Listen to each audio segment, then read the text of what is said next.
ಈ ಕಾರ್ಯಕ್ರಮದಲ್ಲಿ ನಾನು ಅನೇಕ ಬಾರಿ ಸುಮಾರು 7 ವರ್ಷದಿಂದ ಭಾಗವಹಿಸ್ತಾ ಇದ್ದೇನೆ. ಪ್ರಸಾದ್ರೆ 7 ವರ್ಷದ ಪತ್ರಿಕಾ ದಿನಾಚರಣೆಯ ಸಂದರ್ಭದಲ್ಲಿ ಅನೇಕ ವಿಚಾರಗಳನ್ನು ಉದ್ಘಾಟನಾ ಸಂದರ್ಭದಲ್ಲಿ ಮಾತಾಡಲಿಕ್ಕೆ ಅವಕಾಶ ಆಯಿತು. ಈ ದೇಶದಲ್ಲಿ ಮತ್ತು ಜಗತ್ತಿನಲ್ಲಿ ಪತ್ರಕರ್ತರಿಗೆ ಮತ್ತು ಯಾರಿಗೆ ಜೊತೆ ಅನ್ಯೋನ್ಯ ಸಂಬಂಧ ಇರುವುದು ಅಂತ ಹೇಳಿದ್ರೆ, ಮೊದಲ ಅವರ ಅನ್ಯೋನ್ಯತೆ ಸಂಬಂಧ ಇರತಕ್ಕಂಥದ್ದು ರಾಜಕಾರಣಿಗಳ ಜೊತೆ, ಅದರಲ್ಲೂ ಜನಪ್ರತಿನಿಧಿಗಳ ಜೊತೆ ಅವಿನಾವ ಭಾವ ಸಂಬಂಧ ಇರತಕ್ಕಂಥದ್ದು ಪತ್ರಿಕಾ ಮಾಧ್ಯಮದವರಿಗೆ. ಅದು ರಾಜಕಾರಣಿಗಳು ಮಾಡಿರ್ತಕ್ಕಂಥ ತಪ್ಪುಗಳನ್ನು ಗುರುತಿಸಿ ಜನರಿಗೆ ತಿಳಿಸುವಂಥದ್ದಿರ್ಬೋದು, ಅಥವಾ ಜನಪ್ರತಿನಿಧಿ ರಾಜಕಾರಣಿಗಳು ಮಾಡಿರ್ತಕ್ಕಂಥ ಒಳ್ಳೆಯ ಕೆಲಸಗಳನ್ನು ಸಮಾಜಕ್ಕೆ ತಿಳಿಸ್ತಕ್ಕಂಥ ಗುರುತರವಾಗಿರ್ತಕ್ಕಂಥ ಜವಾಬ್ದಾರಿಯನ್ನು ಇಟ್ಟುಕೊಂಡು ಕೆಲಸ ಮಾಡುವವರು ಯಾರು ಕೇಳಿದರೆ ಅದು ಪತ್ರಿಕೆ ಮತ್ತು ಪತ್ರಿಕಾ ಮಾಧ್ಯಮದ ಬಂಧುಗಳು. ಪ್ರಾಯಶಃ ಅನೇಕ ಈ ಒಂದು ಸಂಬಂಧದಿಂದಾಗಿಯೇ ಈ ಸಂಬಂಧ ಎಲ್ಲಿವರೆಗೆ ಗಟ್ಟಿಯಾಗಿತ್ತು ಅಂತ ಹೇಳಿದರೆ, ಈ ದೇಶದಲ್ಲಿ ಅನೇಕ ಜನ ಪತ್ರಕರ್ತರು ರಾಜಕಾರಣಿಗಳಾಗಿರ್ತಕ್ಕಂಥ ಉದಾಹರಣೆಗಳಿದೆ, ಅನೇಕ ಜನ ಪತ್ರಕರ್ತರು ಜನಪ್ರತಿನಿಧಿಗಳಾಗಿರ್ತಕ್ಕಂಥ ಉದಾಹರಣೆಗಳಿದೆ. ಉದಾಹರಣೆಗೆ ಒಂದು ಉದಾಹರಣೆ ತಗೊಳ್ಳೋದಿದ್ರೆ, ಮೈಸೂರಿನ ಸಂಸದರಾಗಿರ್ತಕ್ಕಂಥ ಪ್ರತಾಪ್ ಸಿಂಹ ಅವರು ಒಬ್ಬ ಪತ್ರಕರ್ತರಾಗಿ ಬೆಳೆದು ಆ ರಾಜಕೀಯ ಸಂಬಂಧ, ರಾಜಕೀಯ ವ್ಯಕ್ತಿಗಳ ಜೊತೆ ಮತ್ತು ರಾಜಕೀಯವಾಗಿರ್ತಕ್ಕಂಥ ಸೈದ್ಧಾಂತಿಕವಾಗಿರ್ತಕ್ಕಂಥ ವಿಚಾರಧಾರೆಗಳಿಗೆ ಆಕರ್ಷಿತರಾಗಿ ಸಂಸದರಾದದ್ದನ್ನು ನಾವು ನೋಡಿದ್ದೇವೆ. ಪ್ರಾಯಶಃ ಈ ರೀತಿ ಅವಿನಾಭಾವ ಸಂಬಂಧವು ರಾಜಕಾರಣಿಗಳ ಮಧ್ಯೆ, ಜನಪ್ರತಿನಿಧಿಗಳ ಮಧ್ಯೆ ಪತ್ರಕರ್ತರಿಗೆ ಇರತಕ್ಕಂಥದ್ದು. ಪ್ರಾಯಶಃ ಈ ಎಲ್ಲವನ್ನು ಕಂಡಾಗ ಒಂದಷ್ಟು ವಿಚಾರಗಳನ್ನು ನಾನು ನಿಮ್ಮ ಮುಂದೆ ಹೇಳಬೇಕು ಅಂತ ಅನ್ನಿಸ್ತದೆ ನನಗೆ. ನಾನು ಕಳೆದ ಬಾರಿಯ ಪತ್ರಿಕಾ ದಿನಾಚರಣೆಯ ಸಂದರ್ಭದಲ್ಲಿ ಪಾಸಿಟಿವ್ ಜರ್ನಲಿಸಮ್ ಮತ್ತು ನೆಗೆಟಿವ್ ಜರ್ನಲಿಸಮ್ನ ಬಗ್ಗೆ ನಾನು ಮಾತಾಡಿದ್ದೆ. ಈ ಪಾಸಿಟಿವ್ ಜರ್ನಲಿಸಮ್, ನೆಗೆಟಿವ್ ಜರ್ನಲಿಸಮನ್ನು ಸ್ವಲ್ಪ ಮುಂದೆ ಹೋದಾಗ ಈಗ ಯಾವ ರೀತಿಯ ಜರ್ನಲಿಸಮ್ ಇದೆ ಅಂತ ಹೇಳಿದರೆ, ಬ್ರೇಕಿಂಗ್ ನ್ಯೂಸ್ನ ಜರ್ನಲಿಸಮ್ ಇರ್ತಕ್ಕಂಥದ್ದು. ನನ್ನಲ್ಲಿ ಮೊದಲು, ಇದು ನನ್ನಲ್ಲೇ ಮೊದಲು ಎನ್ನುವ ಜರ್ನಲಿಸಮ್ಗೆ ಇವತ್ತಿನ ಜರ್ನಲಿಸಮ್ ಇರ್ತಕ್ಕಂಥದ್ದು. ಇದನ್ನು ಯಾಕೆ ಹೇಳ್ತಾ ಇದ್ದೇನೆ ಅಂತ ಲಾಸ್ಟಿಗೆ ಹೇಳ್ತೇನೆ ನಾನು. ಅದರ ಜೊತೆಗೆ ಇವತ್ತು ವಿಶ್ವಾಸಾರ್ಹತೆ, ಇವತ್ತು ಪತ್ರಿಕೆ ಮತ್ತು ದೃಶ್ಯ ಮಾಧ್ಯಮದ ಕ್ರೆಡಿಬಿಲಿಟಿ ಎಲ್ಲಿವರೆಗೆ ಬಂದಿರತಕ್ಕಂಥದ್ದು. ಹಿಂದಿನ ಕಾಲದಲ್ಲಿ ಮಂಗಳೂರಿನಲ್ಲಿ ಪತ್ರಿಕೆ ಪ್ರಿಂಟ್ ಆದರೆ ನಮ್ಮ ಕಟ್ಟ ಕಡೆ ಗ್ರಾಮ ನೆರಿಯದ ಒಬ್ಬ ಓದುಗನಿಗೆ ಆ ಪತ್ರಿಕೆ ಸಿಗಬೇಕಾದ್ರೆ ಅವತ್ತಿನ ಕಾಲಘಟ್ಟದಲ್ಲಿ 3 ದಿನ 4 ದಿನ ಕಳೆಯುತ್ತಿತ್ತು. ಅವತ್ತಿನ ಒಂದು ದಿನದ ಪತ್ರಿಕೆ ಮಂಗಳೂರಲ್ಲಿ ಪ್ರಿಂಟ್ ಆಗಿರೋದು ಕಟ್ಟ ಕಡೆ ನೆರಿಯದ ಒಬ್ಬ ಓದುಗನಿಗೆ ಸಿಗಬೇಕಾದ್ರೆ, ಆವಾಗಿರುವ ವಿಶ್ವಾಸಾರ್ಹತೆ ಪತ್ರಿಕೆಯ ಮೇಲೆ ಅವಾಗ ಹೇಗೆ ವಿಶ್ವಾಸಾರ್ಹತೆ ಇತ್ತು. ಅವತ್ತು ನೆರಿಯದ ಒಬ್ಬ ಓದುಗ ಪತ್ರಿಕೆಯಲ್ಲಿ ಬಂದಿರತಕ್ಕಂಥ ವಿಷಯವನ್ನು 100ಕ್ಕೆ 100 ಸತ್ಯ ಅಂತ ಹೇಳಿ ನಂಬಿ ಆ ವಿಶ್ವಾಸ ಇಟ್ಟುಕೊಂಡು ಓದ್ತಾ ಇದ್ದ. ಇದು ಸತ್ಯ ವಿಷಯ. ಆದರೆ ಇವತ್ತು ವಿಶ್ವಾಸಾರ್ಹತೆಯನ್ನು ಪತ್ರಿಕೆಗಳು ಮತ್ತು ವ್ಯವಸ್ಥೆಗಳು ಯಾವ ವ್ಯವಸ್ಥೆಯಲ್ಲಿದೆ ಎನ್ನುವಂಥದ್ದನ್ನು ವಿಮರ್ಶೆ ಮಾಡ್ತಕ್ಕಂಥ ಕಾಲಘಟ್ಟ. ಪ್ರಾಯಶಃ ಇವತ್ತು ಸಂಶೋಧನಾತ್ಮಕವಾಗಿರ್ತಕ್ಕಂಥ ವರದಿಗಳು, ಹಿಂದೆ ಸಂಶೋಧನಾತ್ಮಕವಾಗಿರ್ತಕ್ಕಂಥ ವರದಿಗಳು ಯಾವ ಮಟ್ಟದಲ್ಲಿತ್ತು? ಹಿಂದೆ ಒಂದು ನ್ಯೂಸು ಸಂಶೋಧನಾತ್ಮಕವಾಗಿರ್ತಕ್ಕಂಥ ವರದಿ ಬರಬೇಕಾದ್ರೆ ಅದರ ಹಿಂದೆ ಒಬ್ಬ ಪತ್ರಕರ್ತ 1 ತಿಂಗಳು 2 ತಿಂಗಳು 3 ತಿಂಗಳು ಅದನ್ನು ಸ್ಟಡಿ ಮಾಡಿ ಒಂದು ಸಂಶೋಧನಾತ್ಮಕವಾಗಿರ್ತಕ್ಕಂಥ ವರದಿಗಳನ್ನು ಕೊಡ್ತಾ ಇದ್ರು. ಆದರೆ ಇವತ್ತಿನ ಪತ್ರಕರ್ತರಿಗೆ ಸಂಶೋಧನಾತ್ಮಕ ವರದಿ ಮಾಡಲಿಕ್ಕೆ ಅತ್ಯಂತ ಸುಲಭ ಸಾಧನಗಳಿದೆ. ಇವತ್ತು ಗೂಗಲಲ್ಲಿ ಹೋದರೆ ಯಾವ ಸಂಶೋಧನಾತ್ಮಕವಾಗಿರ್ತಕ್ಕಂಥ ಅಥವಾ ಯಾವುದೇ ರೀತಿಯಾಗಿರ್ತಕ್ಕಂಥ ಈ ರೀತಿಯ ಪ್ರವೃತ್ತಿಯನ್ನು ಬೆಳೆಸಿಕೊಳ್ಳಲಿಕ್ಕೆ ಅನುಕೂಲ ಸಾಧ್ಯ ಆಗ್ತಕ್ಕಂಥ ಇವತ್ತಿನ ಸಂಶೋಧನಾತ್ಮಕ ವರದಿಗಳು ಯಾವ ಹಂತದಲ್ಲಿ ಇರ್ತಕ್ಕಂಥದ್ದು. ಇನ್ನು ಕೆಲವು ವ್ಯವಸ್ಥೆಗಳು ಐತಿಹಾಸಿಕ ಸತ್ಯಗಳು. ಇವತ್ತು ಪತ್ರಿಕೆಗಳು ಕೊಡಬೇಕಾದ್ದು ಯಾವುದು ಕೇಳಿದರೆ ಐತಿಹಾಸಿಕವಾಗಿರ್ತಕ್ಕಂಥ ಸತ್ಯವನ್ನು ಜನರಿಗೆ ತಿಳಿಸಬೇಕಾದಂಥ ಅನಿವಾರ್ಯತೆ ಇರ್ತಕ್ಕಂಥದ್ದು. ಉದಾಹರಣೆಗೆ ಇವತ್ತು ಚರ್ಚೆ ಆಗ್ತಕ್ಕಂಥದ್ದು ತುರ್ತು ಪರಿಸ್ಥಿತಿ. ತುರ್ತು ಪರಿಸ್ಥಿತಿಯ ಬಗ್ಗೆ ಚರ್ಚೆ ಆಗ್ತಾ ಇದೆ. 50 ವರ್ಷ ಆಯಿತು ತುರ್ತು ಪರಿಸ್ಥಿತಿಗೆ ಅಂತೇಳಿ. ಇವತ್ತು ಇಲ್ಲಿ ಕೂತಿರ್ತಕ್ಕಂಥ ವಿದ್ಯಾರ್ಥಿಗಳಿಗೆ, ಇಲ್ಲಿ ಕೂತಿರ್ತಕ್ಕಂಥ ನಮಗೆ ತುರ್ತು ಪರಿಸ್ಥಿತಿ ಏನು ಅಂತಲೇ ಗೊತ್ತಿಲ್ಲದಂಥ ಸ್ಥಿತಿಯಲ್ಲಿ ನಾವಿರ್ತಕ್ಕಂಥದ್ದು. ಸೊ ನಮಗೆ ಮಾರ್ಗದರ್ಶನ ಮಾಡಬೇಕಾದ್ದು ಯಾವುದು? ಪತ್ರಿಕೆಗಳು. ಅವತ್ತಿನ ಕಾಲಘಟ್ಟದಲ್ಲಿ ತುರ್ತು ಪರಿಸ್ಥಿತಿ ಯಾಕೆ ಘೋಷಣೆ ಆಯಿತು? ತುರ್ತು ಪರಿಸ್ಥಿತಿಯ ಸಂದರ್ಭದಲ್ಲಿ ಈ ದೇಶದಲ್ಲಿ ಏನೇನು ಬದಲಾವಣೆಗಳನ್ನು ಅವತ್ತಿನ ಸರ್ಕಾರಗಳು ತಂತು? ಅಂಬೇಡ್ಕರ್ ಅವರ ಸಂವಿಧಾನದ ದಲ್ಲಿ ತಿದ್ದುಪಡಿಗಳು ಆಗಿದ್ದಿದ್ರೆ ಅಂಬೇಡ್ಕರ್ ಅವರ ಜಯಂತಿಯಂದೋ ಅಥವಾ ಸಂವಿಧಾನದ ದಿನದಂದು ಪತ್ರಿಕೆಗಳು ಸಂವಿಧಾನದಲ್ಲಿ ಎಷ್ಟು ಬದಲಾವಣೆಗಳಾಯಿತು, ಯಾವ್ಯಾವ ಕಾಲಘಟ್ಟದಲ್ಲಾಯಿತು, ಯಾವ್ಯಾವ ಸಂದರ್ಭಗಳಾಯಿತು ಎನ್ನುವಂಥದ್ದನ್ನು ಆ ಸಂದರ್ಭಗಳಲ್ಲಿ ಐತಿಹಾಸಿಕ ಸತ್ಯಗಳನ್ನು ತಿಳಿಸ್ತಕ್ಕಂಥ ಪ್ರವೃತ್ತಿ ಇವತ್ತು ಇದೆಯಾ? ಜಾತ್ಯತೀತ ಮತ್ತು ಸಮಾಜವಾದ ಎನ್ನುವಂಥ ಹೆಸರನ್ನು ಯಾವಾಗ ಸೇರಿಸಲಾಯಿತು? ಈ ರೀತಿಯ ಸಂಶೋಧನಾತ್ಮಕ ಮತ್ತು ಐತಿಹಾಸಿಕವಾಗಿರ್ತಕ್ಕಂಥ ಸತ್ಯಗಳನ್ನು ಜನರಿಗೆ ತಿಳಿಸ್ತಕ್ಕಂಥ ಕೆಲಸ ಇವತ್ತು ಆಗಬೇಕಾದ್ದು ಯಾವುದರಲ್ಲಿ ಕೇಳಿದರೆ ಅದು ಮಾಧ್ಯಮವ. ಅದು ದೃಶ್ಯ ಮಾಧ್ಯಮ ಇರ್ಬೋದು, ಪತ್ರಿಕಾ ಮಾಧ್ಯಮಗಳಿರ್ಬೋದು. ಇವತ್ತು ದೃಶ್ಯ ಮಾಧ್ಯಮ ಮತ್ತು ಪತ್ರಿಕಾ ಮಾಧ್ಯಮಕ್ಕೆ ತನ್ನದೇ ಆಗಿರ್ತಕ್ಕಂಥ ಸವಾಲುಗಳ ಮಧ್ಯದಲ್ಲಿ ನಾವು ಬದುಕಬೇಕಾಗಿರ್ತಕ್ಕಂಥ ಅನಿವಾರ್ಯ ಸ್ಥಿತಿ ಇರತಕ್ಕಂಥದ್ದು. ದೃಶ್ಯ ಮಾಧ್ಯಮಗಳು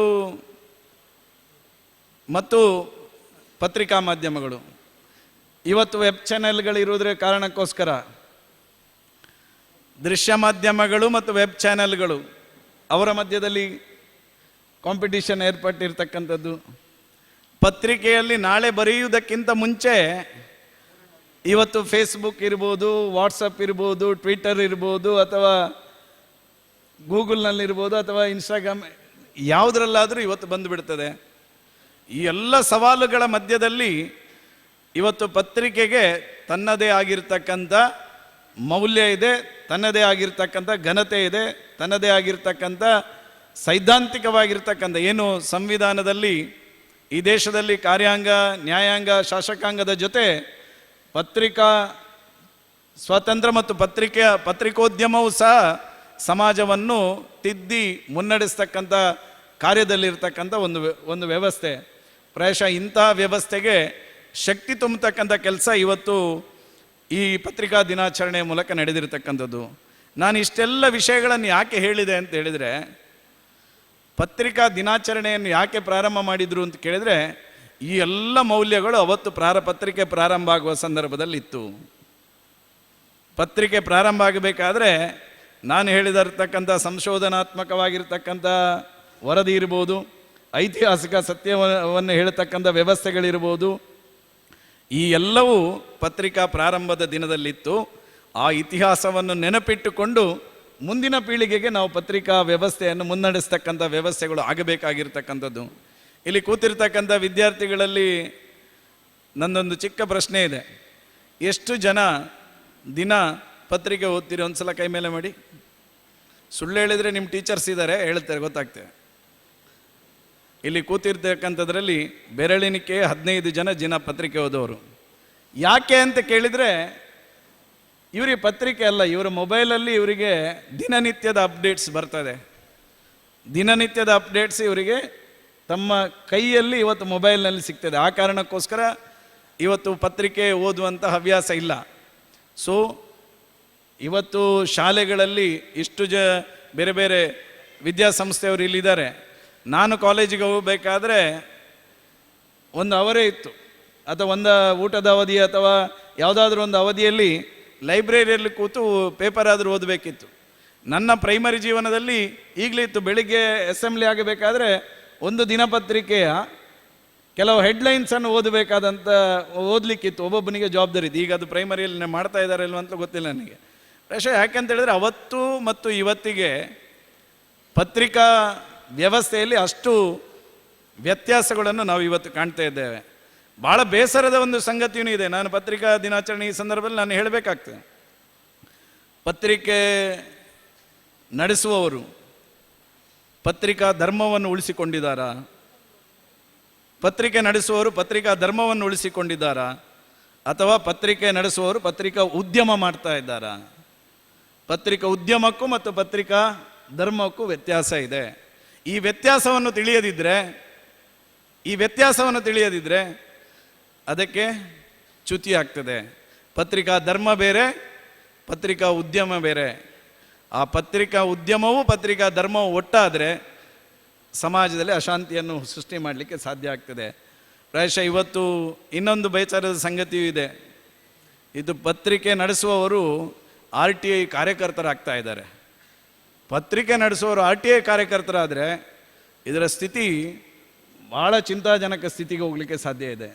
ಪತ್ರಿಕೆ ನಡೆಸೋನು ಪಂಚಾಯತ್ನಲ್ಲಿ ಆ್ಯಡ್ ಕೊಟ್ಟಲಿಲ್ಲ ಅಂತ ಹೇಳಿದರೆ ಅಲ್ಲಿಗೊಂದು RTI ಹಾಕೋದು, ಕೃಷಿ ಪತ್ತಿನ ಸಹಕಾರಿ ಸಂಘದವ ಆ್ಯಡ್ ಕೊಡಲಿಲ್ಲ ಅಂದರೆ ಅಲ್ಲಿಗೊಂದು RTI ಹಾಕೋದು.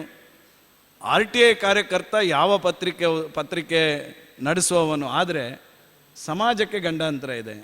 ಅದರಿಂದಾಗಿ ಇವತ್ತು ಇಲ್ಲಿ ಕೂತಿರ್ತಕ್ಕಂಥ ವಿದ್ಯಾರ್ಥಿಗಳಿಗೆ ಹೇಳ್ತಕ್ಕಂಥದ್ದು ಏನು ಅಂತ ಹೇಳಿದ್ರೆ, ಸ್ವಾಸ್ಥ್ಯ ಸಮಾಜವನ್ನು ನಿರ್ಮಾಣ ಮಾಡಬೇಕಾದ್ರೆ ಶಾಸಕಾಂಗ ಎಷ್ಟು ಪ್ರಮುಖನೋ, ಕಾರ್ಯಾಂಗ ಎಷ್ಟು ಪ್ರಾಮುಖ್ಯನೋ, ನ್ಯಾಯಾಂಗ ಎಷ್ಟು ಪ್ರಾಮುಖ್ಯನೋ ಅಷ್ಟೇ ಪ್ರಾಮುಖ್ಯವಾಗಿರ್ತಕ್ಕಂಥ ಒಂದು ಅಂಗದ ದಿನಾಚರಣೆಯಲ್ಲಿ ನೀವೆಲ್ಲರೂ ಭಾಗವಹಿಸಿದ್ದೀರಿ.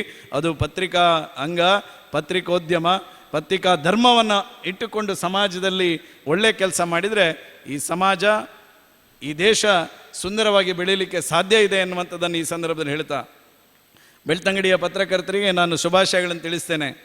ಸಾಮಾಜಿಕ ಬದ್ಧತೆ ಇರತಕ್ಕಂಥ ಪತ್ರಕರ್ತರ ಸಂಘ ಅದು ನಮ್ಮ ಬೆಳ್ತಂಗಡಿ ವಿಧಾನಸಭಾ ಕ್ಷೇತ್ರದ ಪತ್ರಕರ್ತರ ಸಂಘ ಅಂತ ಹೇಳುವಂಥದ್ದನ್ನು ನಾನು ಈ ಸಂದರ್ಭದಲ್ಲಿ ಹೇಳ್ತೇನೆ.